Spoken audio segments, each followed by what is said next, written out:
Good evening and thanks for joining us for KREM 2 News at 5. I'm Janelle Finch. Mark and Whitney are off tonight. Thank you for joining us on this Memorial Day. Today, the nation pauses to remember the brave Americans who gave their lives defending our freedom. This is the scene at Fairmount Memorial Park, where a symbolic tribute paid respect to fallen veterans from the Inland Northwest. KREM 2's Kyle Simchuk was at the memorial service today as dozens gathered for the ceremony.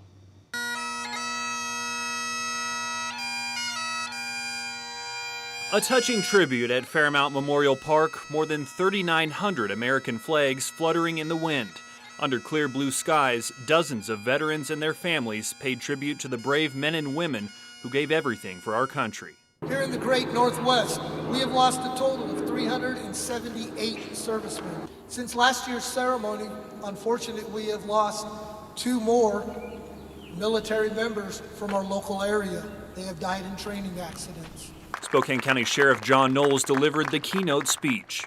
Most of the time, they were in places they'd never been and fought and defended the freedom for people they didn't know. Knowles says his father was an Army captain and both of his grandfathers served in World War II.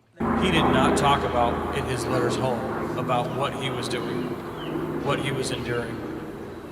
He was asking how my grandmother was. As sheriff, Knowles says he can't equate police work with serving in the armed forces, but says it's service nonetheless.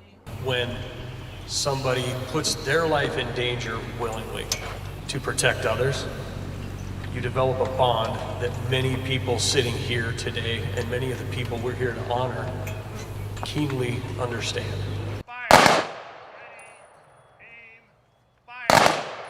Today's ceremony included a flyover of a plane used in World War II.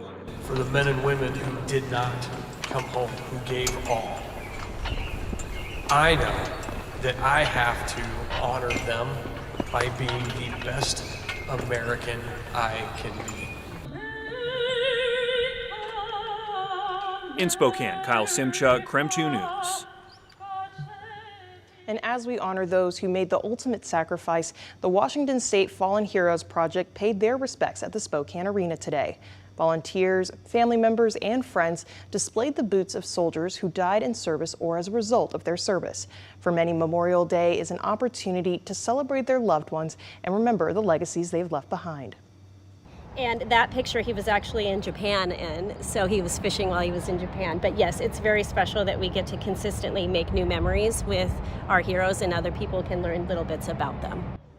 Brandy Johnson lost her brother Jared Lee Shorthill in 2012. He served in the Air Force and loved the outdoors. Brandy says the Washington State Fallen Heroes Project helps share Jared's story and console the families that have been through similar experiences. Events like those are taking place across the nation today. President Biden honored troops' ultimate sacrifice at the Arlington National Cemetery. Astrid Martinez reports on the national tribute this afternoon. In all 50 states and the nation's capital, America is honoring those who made the ultimate sacrifice this Memorial Day. It's not about barbecues. You know, it's about the men and women who fought really hard for our country. President Biden laid a wreath at the tomb of the unknown soldier in Arlington National Cemetery. Today, it's on all of us, to ensure that sacrifice was not in vain. A crowd gathered aboard the Intrepid Sea, Air, and Space Museum in New York to honor the fallen. Navy veteran Dennis Higgins was 21 years old when he served his country in Vietnam. Those that passed deserve a prayer. Ralph Slane was a crew member on the Intrepid. We lost crew members that were buried at sea, so there's a special reverence that you feel when you board the ship.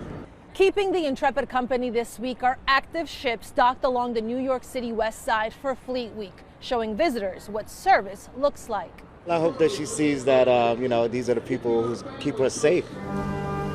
And a long-awaited homecoming befitting a fallen hero. The remains of a Georgia soldier lost in the Korean War and later identified through DNA were finally laid to rest. Thank you for your service.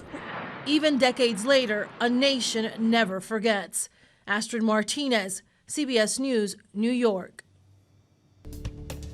All right, let's talk weather right now. If you're heading out to grill tonight or staying in to get ready for the work week ahead, meteorologist Michelle Boss joins us now with the latest evening forecast. Hi, Michelle. Hi, and we've had pretty much a picture-perfect weather for this Memorial Day. Lots of blue skies out there.